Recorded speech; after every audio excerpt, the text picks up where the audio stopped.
If you are the one who types on the YouTube comments and laugh on the memes about not having friends to talk to or being alone, then that's not good. And you should not be laughing about it. It's a horrible situation we are in today and it should be fixed.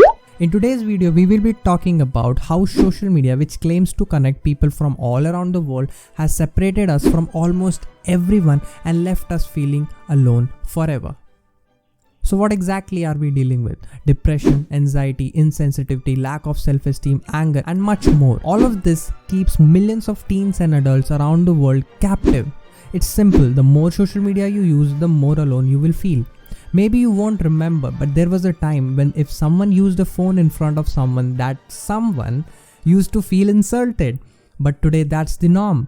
Today you give more attention to your phone than your mom, dad, friends or anyone. That clearly shows that they are not important.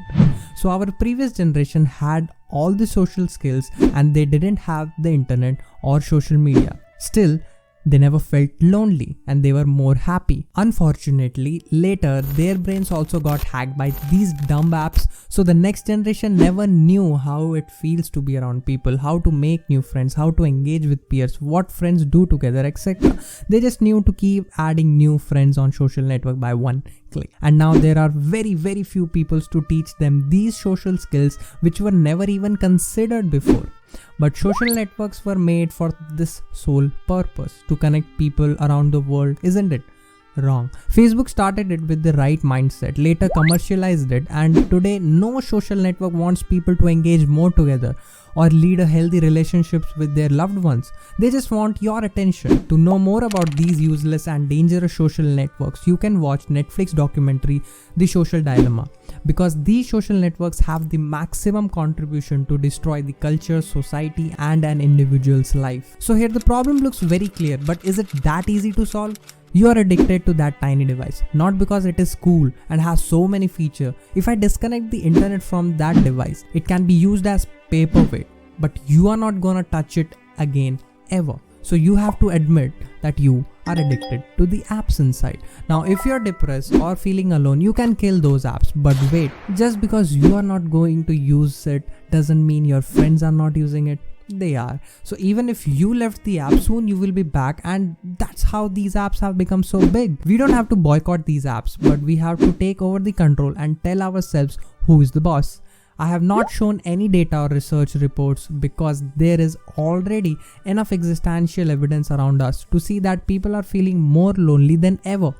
Even though we are all connected to each other in some way or another, and there are so many other problems linked with this social media and internet, not only feeling alone. So don't take this lightly. And let me remind you, there are more than 7 billion humans on earth. How the heck you can be alone? Now time for the solution. Number 1, get some life buddy. If you seriously don't have a higher purpose in life, then definitely these apps will attract you like honey to bees. So focus more on yourself, your goals, your family, friends, etc. Number 2, practice. If you are a teen, it's hard to stay away from your phone, I know. But to start with, try not using your phone at least for one day in a week. It can be a Sunday. Plan out your whole day in advance, and by end of the day, I promise you will realize that you forgot you had a phone. Trust me. The more you practice staying away from your phone, the more control you will get on yourself, and soon you will start using your phone only when you need it. Number 3, create an environment. See what kind of environment you have in your family. If everyone has a device for themselves and no one talks to anyone, or if you have kids who ask for a phone or children who are using phone or tablets, then they are not the one to be blamed. It's you who showed a device like that to them.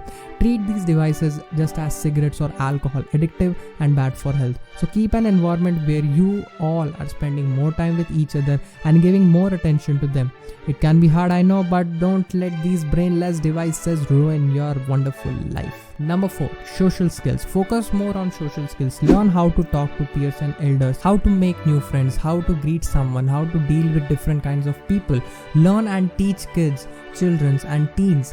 Definitely they won't like it and they may also cry, but you know what? In future they will be really grateful to you. We all made these apps popular by using it and asking our friends to join. So now it's time to take things in our own hands and reverse the process. I'm not asking you to uninstall all the apps apps right away, but at least take one step and help yourself to be more happy and allow yourself to have a better life.